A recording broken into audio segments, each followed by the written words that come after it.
Now, all week, I've been talking about the Nevada Democratic Convention. Now, when it comes down to the delegates and what happens, it doesn't seem like it would be that much of a big deal, right? I mean, it's like 12 delegates, not super, super important. So why is everybody talking about this? Well, the reason is because of the narrative coming out of the convention that continues to be perpetuated by the corporate media. Now, what is this narrative? Well, it's one of violence and booing and people feeling unsafe around us, violent Bernie bros, despite there being absolutely no evidence that people were violent.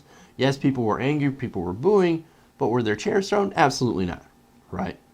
Now, this narrative continues to be believed by the lapdogs in the corporate media, despite, as I said, no video evidence, no arrests, nothing. And here's the other thing, too. They go along with that, Barbara Boxer, who shouldn't have even been there in the first place.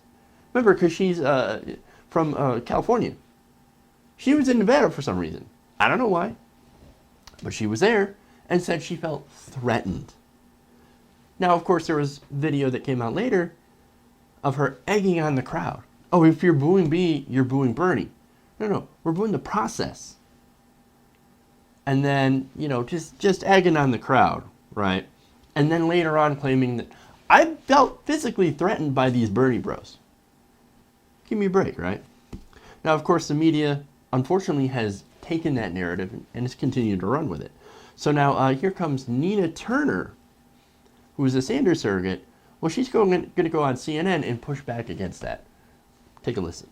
Please. What happened in New Mexico compared to what happened in Nevada, while some in the media continue to talk about violence in Nevada, which I was there, compared to what happened in New Mexico was violent. Sure.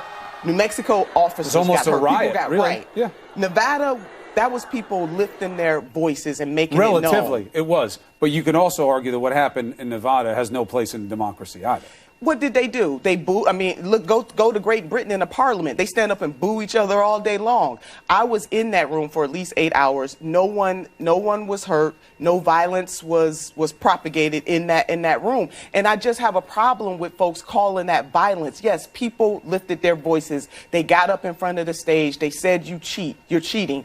That is a big difference. Some stuff was thrown as well. Oh, nothing. What chair? What video? Did you see the video of a chair thrown? Those are the reports from the floor. Oh, my Lord Jesus. No, it did not happen. Why do you have to bring him into this? I got to. I need him. We haven't been following him for a long time in this process. Election, we need some Jesus. Oh, my Lord Jesus. Absolutely love that response. It's just, are you serious? Oh, Jesus. Oh, my Lord Jesus. Well, on the other hand... Could it be Satan? No, neither of them. But here's the thing, right? On a more serious note. Stuff was thrown, according to Chris Cuomo. Stuff was thrown. Really? What chair? What video? Where's your evidence? Well, there are reports from the floor. Bullshit. Okay, your reports from the floor are from one guy. Someone named by the name of John Ralston. The so-called dean of Nevada politics. He wasn't even there for more than 2 hours. This guy, the supposed dean, right?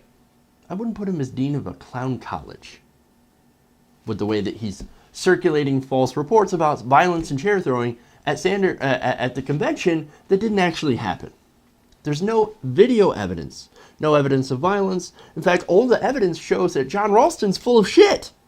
But because he's respected in Nevada for some reason that I can't understand, well, the media, Chris Cuomo, swallows the story and regurgitates it right back in front of everybody. I mean, it didn't happen, but yet he reported it, and everybody's like, yeah, well, John Ralston, he said it. He got eyewitnesses. Oh, sure. Where are they? Look, even Snopes said, hey, that's false, man. Does anybody do any fact-checking anymore? Anybody? I guess not. But at least thank goodness for Nina Turner, right? Now, I'm glad she's out there pushing back against this ridiculous narrative. That there are people who were there, going out in corporate media and pushing back and saying there was no violence.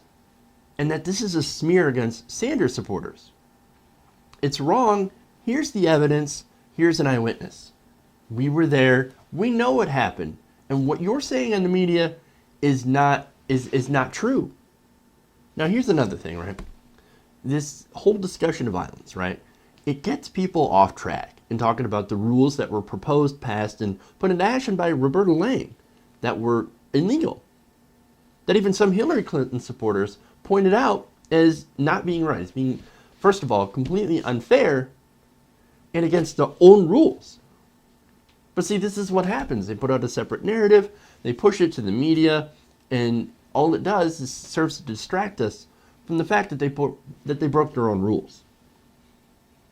I guess the overall lesson is that it's just sad how how long the lengths that they would go to, that the party establishment would go to, in order to push the candidate of their choice instead of a candidate that they can't stand.